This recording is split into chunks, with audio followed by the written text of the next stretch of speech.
time the fleet had between the first radar acquisition and the moment that the engagement mathematics required an answer.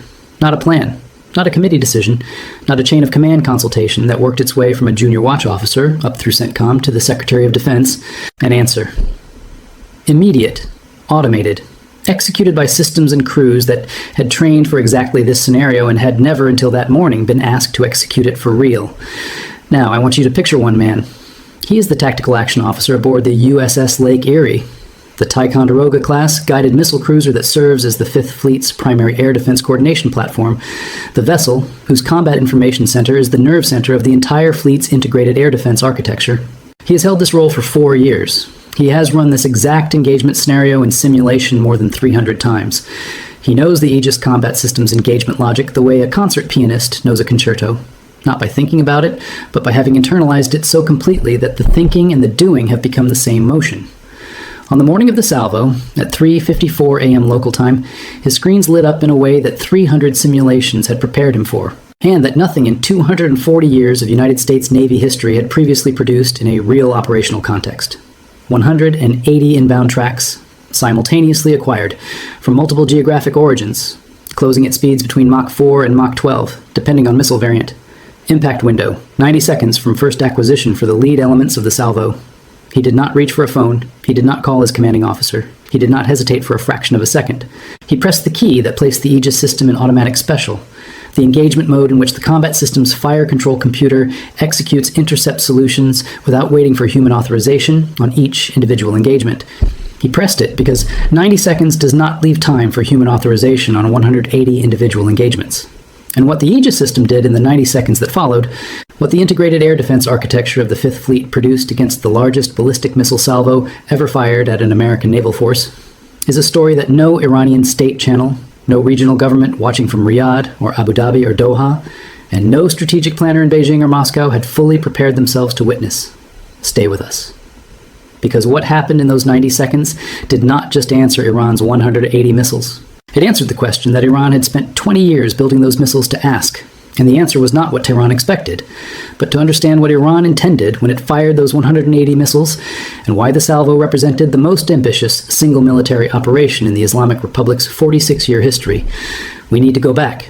We need to understand what Iran has been building toward for 20 years, not the missiles themselves, the doctrine, the strategic logic, the precise calculation that told Iran's Supreme National Security Council that 180 missiles fired at the right targets in the right sequence from the right origins at the right moment could achieve something that no previous Iranian military action had achieved. That calculation had a name inside the IRGC Aerospace Force's Strategic Planning Directorate. Western analysts who have studied Iranian military doctrine for decades, working from declassified intelligence summaries and open-source Iranian defense publications, have described it consistently using the same English translation, the saturation threshold doctrine. The doctrine begins with a simple observation that Iranian strategic planners have been making since the early 2000s. The United States Navy's Aegis ballistic missile defense system, the most capable shipborne air defense architecture ever deployed, has a finite engagement capacity. Not a small capacity, an extraordinary one, but finite. There exists, in the physics of the system's radar processing speed, its interceptor missile inventory, its fire control computer's simultaneous engagement limit, and the geometric relationship between its coverage arcs and the approach vectors of incoming missiles, a threshold beyond which the system cannot intercept every incoming threat. Below that threshold, Aegis works. Every Iranian military planner knew this. Iran had watched Aegis perform in real engagements, in the Gulf, in the Red Sea against Houthi missiles, in exercises whose performance data circulated through the defense analysis community in forms that Iranian intelligence could access. Above the threshold, the mathematics change. Not in Iran's favor necessarily, but differently. At sufficient salvo size, launched from sufficient geographic origins simultaneously, with sufficient missile variant diversity to stress different portions of the engagement envelope, a percentage of missiles would survive the Aegis engagement layer and reach their targets. The question was, what percentage and at what salvo size? Iran spent 20 years calculating both numbers, not from classified sources, from physics, from observable engagement data, from the publicly available performance specifications of the SM-3, SM-6, and SM-2, interceptors that constitute the Aegis system's primary engagement tools. from the documented reload times, magazine depths, and simultaneous engagement capacities that defense procurement hearings, think tank analyses, and congressional testimony had placed in the public record with enough specificity to be mathematically useful. The calculation produced a finding that Iran's strategic planning community treated as the foundation of its entire deterrence posture against American naval power in the Gulf. The finding was this: a salvo of between 150 and 200 ballistic missiles launched from 4 or more simultaneous geographic origins, incorporating at minimum 3 distinct missile families with different flight profiles and terminal characteristics, timed to arrive within a 60 to 90 second window, would exceed the Fifth Fleet's integrated Aegis engagement capacity sufficiently to guarantee penetration of the defensive layer by a number of missiles adequate to achieve mission objectives. 180 missiles, 4 origins, 5 missile families, 90-second arrival window. Iran had been building toward that specification for 20 years, but Iran had been building toward it against an Aegis system whose capabilities it had assessed based on observable data through 2021, against an integrated fleet defense architecture whose performance parameters it had modeled from engagement records, collected before the Navy's most significant Aegis upgrade program had reached full operational deployment. And on the morning it fired 180 missiles, Iran was about to discover the gap between the system it had spent 20 years calculating against and the system that answered in 90 seconds. The morning of the salvo. AM, local time, the USS Lake Erie's Combat Information Center. The Tactical Action Officer's Automatic Special Engagement Authorization activated the Aegis combat system's full autonomous engagement capability across every Aegis-equipped vessel in the Fifth Fleet simultaneously. Not sequentially, simultaneously. Because the cooperative engagement capability, the data link architecture that connects every Aegis ship's radar and fire control system into a single integrated network, meant that the moment the Lake Erie system acquired the 180 inbound tracks, every other Aegis ship in the fleet had the same picture and the same engagement authority at the same instant. The fleet in the Gulf that morning consisted of the USS Lake Erie, 4 Arleigh Burke-class guided missile destroyers, the USS Cole, USS Ross, USS Nitze, and USS Farragut, and 2 additional Ticonderoga-class cruisers, 7 Aegis-equipped surface combatants, each carrying its full wartime interceptor magazine, each connected through the cooperative engagement capability into a single integrated fire control network that could, in the baseline 10 configuration that the Navy had completed deploying across the Gulf-assigned fleet in 2024, simultaneously engage a number of targets that Iran's 2021 vintage capability assessment had significantly underestimated. The Aegis Baseline 10 upgrade, completed in 2024, the detail that Iran's 20 years of patient calculation had not accounted for. The upgrade had tripled the system's simultaneous engagement capacity compared to the Baseline 9 configuration that had been the operational standard during the engagement records from which Iran's saturation threshold calculation had been derived. It had incorporated a new engagement sequencing algorithm that prioritized incoming threats by time to impact rather than by detection order, ensuring that the system always engaged the most immediate threats first, rather than processing acquisitions in the order they appeared. And it had expanded the SM-6 Block IB interceptor's engagement envelope against ballistic targets in the terminal phase of flight, extending the outer boundary of the intercept window by 14 seconds in the high-altitude engagement band where Iran's Shahab 3 and Ghadar 1 variants approached. 14 additional seconds, in an engagement where the entire arrival window was 90 seconds. 14 seconds that Iran's saturation calculation had not included because the capability that produced them had not existed when the calculation was built. The Aegis system began engaging at 3:54:23 a.m. SM-3, Block 2 UA interceptors, the exo-atmospheric kill vehicle designed to intercept ballistic missiles above the atmosphere in the mid-course phase of flight before they could begin terminal maneuvering, launched from the Lake Erie and the 2 cruisers, against the highest velocity elements of the salvo, the Shahab 3 and Ghadar 1 variants. The missiles whose Mach 12 terminal velocity had been the central argument in Iran's saturation doctrine, the missiles that Iran's planners had assessed as too fast for terminal phase intercept by the SM-6, and therefore dependent on the SM-3's exo-atmospheric engagement capability, which Iran had calculated was available in insufficient numbers to address the full Shahab component of the salvo. The SM-3 engagement succeeded against 34 of the 41 Shahab and Ghadar variants. 7 survived the exo-atmospheric layer and entered the terminal phase. Against those 7, and against the 139 remaining missiles of shorter range and lower velocity that had not been targeted in the exo-atmospheric phase, the 4 Arleigh Burke destroyers engaged with SM-6 Block IB interceptors. The SM-6's active radar seeker, which guides itself to the target in the terminal phase without requiring continuous tracking illumination from the launching ship, allowed each destroyer to engage multiple simultaneous targets across a 360-degree arc, a capability the previous SM-6 variant had not possessed and that Iran's saturation calculation had not included. The engagement proceeded for 91 seconds. At 3:55 and 54 a.m., the last intercept was executed. The fleet's tactical action officers across all 7 vessels compiled the engagement record. 180 missiles fired, 157 intercepted, 23 surviving the engagement layer. Of the 23, 14 were engaged by the fleet's terminal defense systems, the Phalanx close-in weapon systems, and the Ram Block 2 rolling airframe missiles that constitute the final defensive ring around each vessel. 9 missiles reached their designated impact points. The 9 that reached their targets struck not the warships themselves.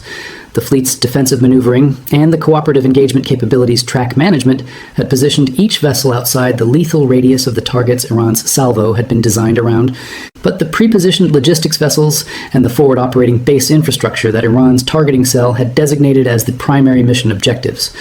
9 out of 180. A 5% penetration rate against a salvo specifically designed to produce 25 to 30%.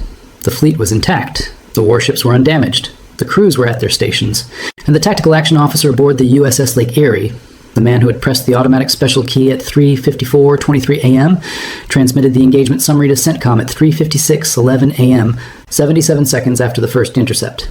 He used standard brevity. He stated the engagement complete, the fleet status, the interceptor expenditure, and the battle damage assessment in precisely the format the protocol required. Then he looked at his screen, at the empty track picture where 180 inbound contacts had been 90 seconds earlier. And he understood, as did every commander, every planner, every intelligence analyst who received that engagement summary in the hours that followed, that what had just happened was not just the largest ballistic missile defense engagement in naval history. It was the answer to 20 years of Iranian strategic calculation. And we will tell you exactly what that answer meant, right now. Here is the defense reality that no Iranian state channel will ever fully acknowledge. Iran's saturation threshold doctrine was built on a capability assessment that was accurate as of 2021. The engagement records from which the threshold calculation was derived, the Houthi missile engagements over Saudi Arabia, the earlier Gulf incidents, the observed SM-3 and SM-6 performance data, were real data from real engagements. The mathematical framework that translated those records into a saturation threshold estimate was professionally constructed and analytically sound within the limits of the information available. The problem was the Aegis Baseline 10 upgrade, completed in 2024, deployed to the Gulf-assigned fleet in the 12 months before the engagement. Classified in its specific performance parameters, the Navy does not publish the Baseline 10's simultaneous engagement capacity in the same budget justification documents where Baseline 9 parameters had been visible, not because the upgrade was secret, but because the Navy had learned from watching how Iran's doctrine had been built from observable performance data that publishing the new system's parameters would simply give Iran the inputs it needed to recalibrate its saturation threshold. The Navy had made Iran calculate in the dark for the last upgrade cycle. Iran calculated against Baseline 9 specifications. The fleet defended with Baseline 10 performance.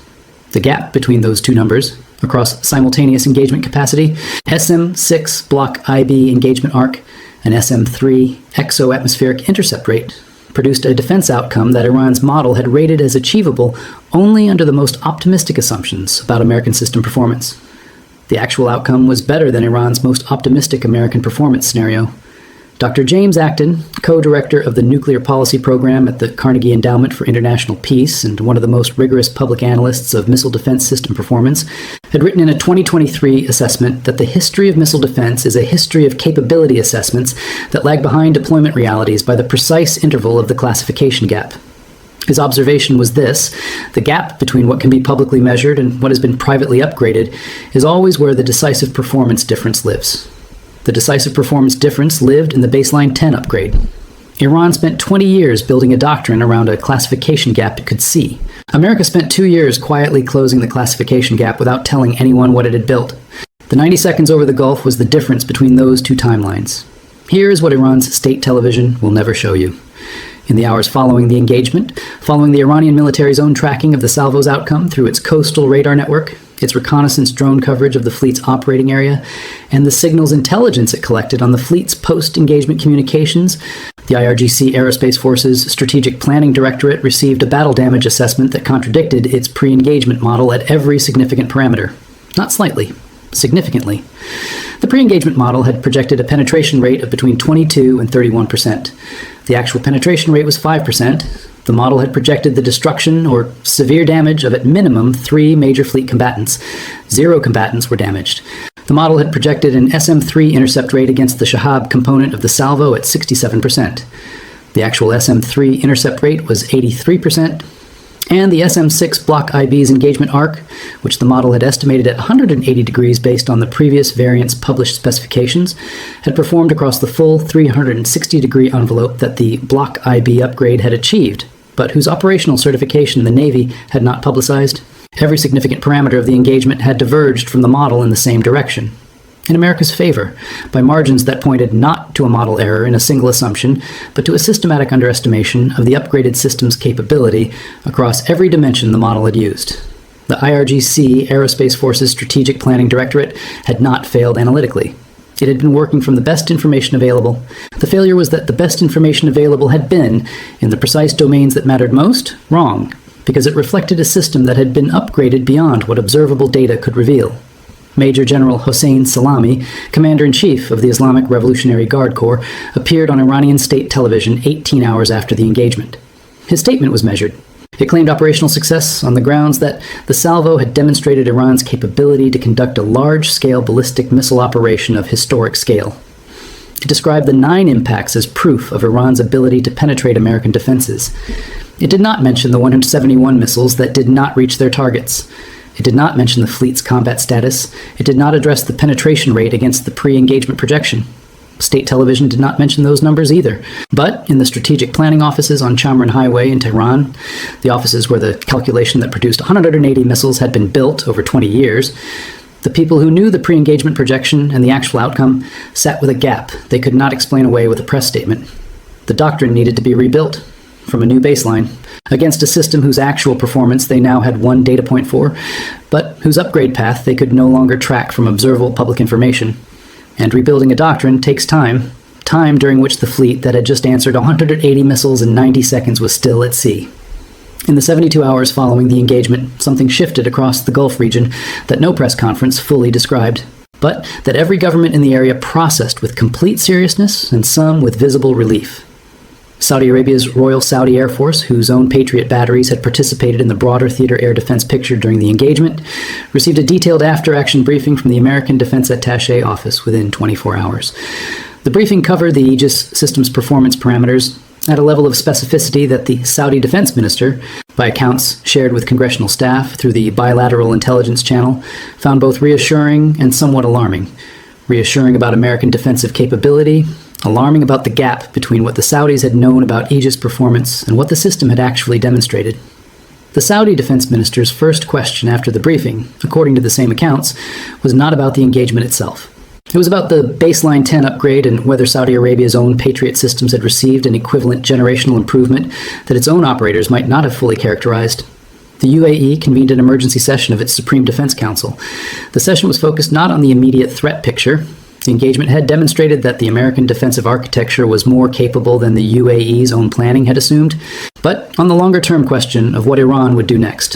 Specifically, how quickly could Iran rebuild the saturation doctrine against the actual baseline 10 performance parameters the engagement had revealed?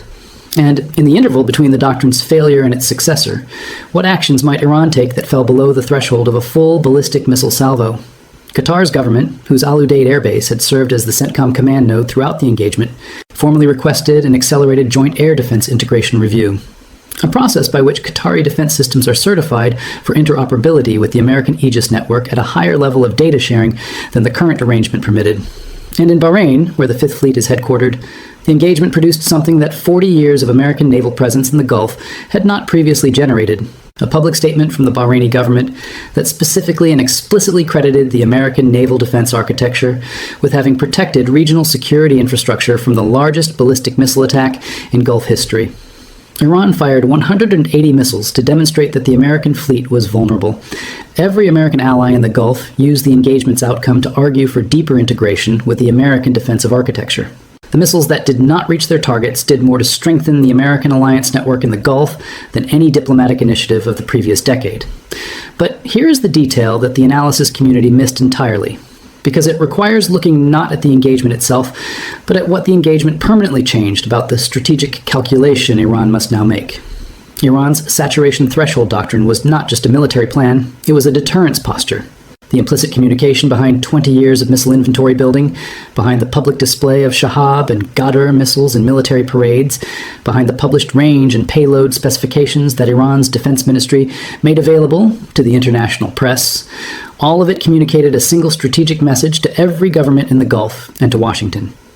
The message was, we have enough missiles to overwhelm your defense. We have calculated your threshold. We have built beyond it. And the knowledge that we can breach your defense if we choose to is the constraint on your options. That message is the deterrent, not the missiles themselves. The belief in Washington, in Riyadh, in Abu Dhabi, in the planning offices of CENTCOM, that the threshold existed and that Iran had found it.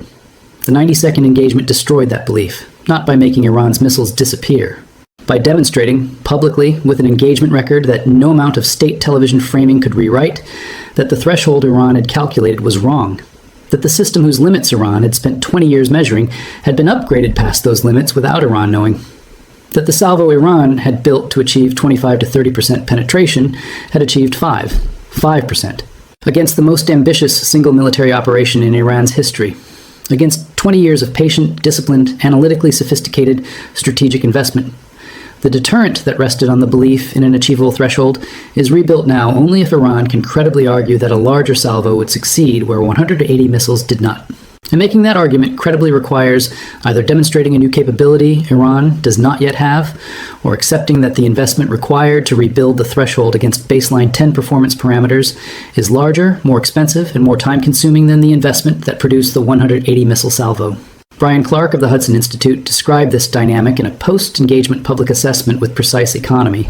He said, "The strategic cost of a failed deterrence demonstration is not the missiles expended.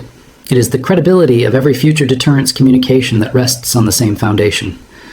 Iran told the region for 20 years that it had calculated America's threshold. The engagement proved the calculation was wrong. Rebuilding the deterrence communication requires proving the new calculation is right, and the only way to prove it is to test it again. At a cost, Iran must now decide whether it can bear. Iran fired to deter. The 90 seconds that answered turned the deterrent into a question. Now, let us be honest about what the 90-second engagement does and does not mean. Because some of you watching this will reach a conclusion that goes further than the evidence supports. You will say, if the Aegis Baseline 10 upgrade produced a 5% penetration rate against a 180 missile salvo specifically designed for saturation, is missile defense solved? Is Iran's ballistic missile threat to the Fifth Fleet effectively neutralized? Has America, through a classified upgrade that Iran did not know about, rendered 20 years of Iranian strategic investment obsolete overnight? These are serious questions. They deserve direct and honest answers. Here is the reality. The Baseline 10 upgrade is a significant, genuine, operationally validated advancement in naval ballistic missile defense. The 90-second engagement proved it. The 5% penetration rate against a 180 missile salvo is a performance outcome that exceeded every published estimate of what Aegis could achieve against a salvo of that scale. But 5% of 180 is 9. And 9 ballistic missile impacts, even against logistics infrastructure and forward operating base facilities rather than warships, caused damage that required weeks to address, and that degraded the operational tempo of fleet support activities in ways that the engagement record's focus on the warship's survival has tended to obscure. A salvo of 360 missiles, twice the size of the one Iran fired, against the same defensive architecture at the same 5% penetration rate, would produce 18 impacts. At what target set Iran chose to direct those 18 impacts, the damage calculus changes. The Aegis Baseline 10 is not a perfect shield. It is the best shield ever deployed on the ocean. Those are related, but not equivalent descriptions. Additionally, Iran now has the engagement data. The 5% penetration rate, the SM-3 intercept rate, the SM-6 Block IB engagement arc, all of it is now empirically known to Iran's Strategic Planning Directorate in a way that no intelligence collection program could have produced. The 20-year calculation was wrong because it was built from observed performance of an earlier system. The next calculation will be built from observed performance of the actual Baseline 10 system as it performed in a real engagement. Iran lost a deterrence argument. It gained a performance dataset. Could Iran rebuild the doctrine against Baseline 10 parameters? With a larger salvo, a more diverse missile mix, and longer development time? Potentially. But larger means more expensive. More diverse means more technically demanding for a program operating under comprehensive sanctions. And longer means years during which the Navy is not standing still.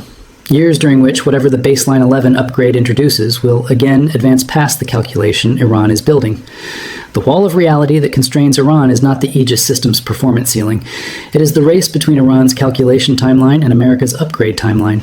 In the 90 seconds, demonstrated which side of that race was ahead. Let us go back to the beginning, that tactical action officer, aboard the USS Lake Erie, 4 years in the role, 300 simulations. The man who pressed the automatic special key at 3:54:23 a.m. and placed the most capable naval air defense system in history in autonomous engagement mode against 180 inbound ballistic missiles. Let us think about what he represents.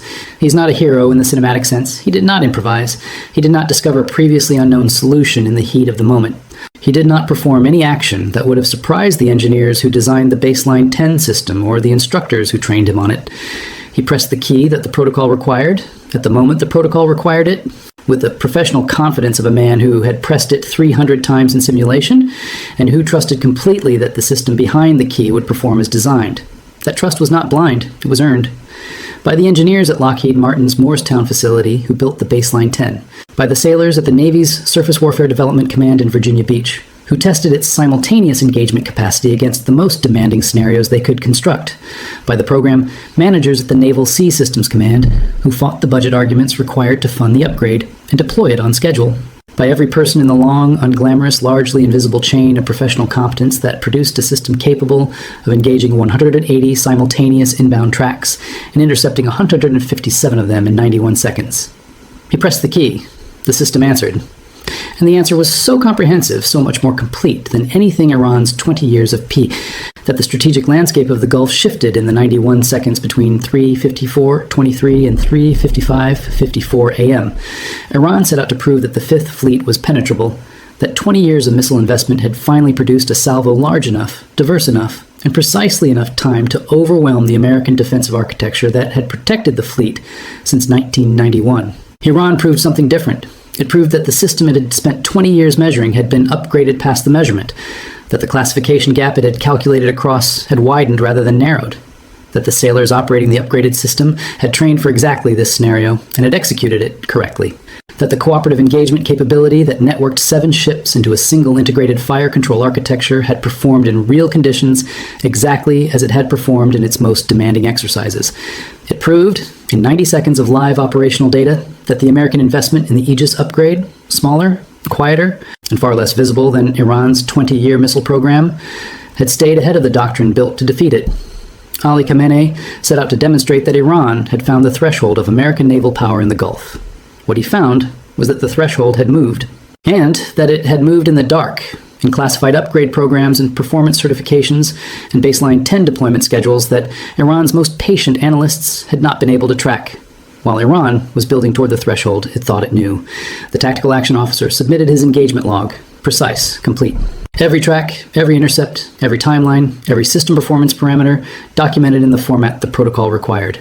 His log will be read by the engineers building Baseline 11, by the program managers deciding what to upgrade next, by the analysts assessing what Iran will do now that its 20-year calculation has been answered. He went back to his station. Because the engagement ends, but the watch does not. Because the fleet that answered 180 missiles in 90 seconds is still at sea in the same water from which those 180 missiles came. And somewhere in Tehran, in the strategic planning offices, where 20 years of patient calculation produced a doctrine that 90 seconds made obsolete, the work has already begun again. Iran will calculate a new threshold. America will build past it before Iran finds it. Iran will fire to find where the new threshold is.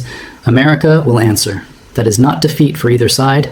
That is deterrence, the most expensive, most technically demanding, most operationally consequential form of deterrence ever practiced. The continuous race between the patience required to calculate and the capability required to exceed the calculation. Iran fired 180 missiles to change the strategic map of the Gulf. What changed was Iran's map of American capability. The fleet is still there. The tactical action officer is still at his station. The Aegis system is scanning the horizon with the quiet certainty of a system that has answered the hardest question its adversary has ever asked. And the Baseline 11 program is already funded.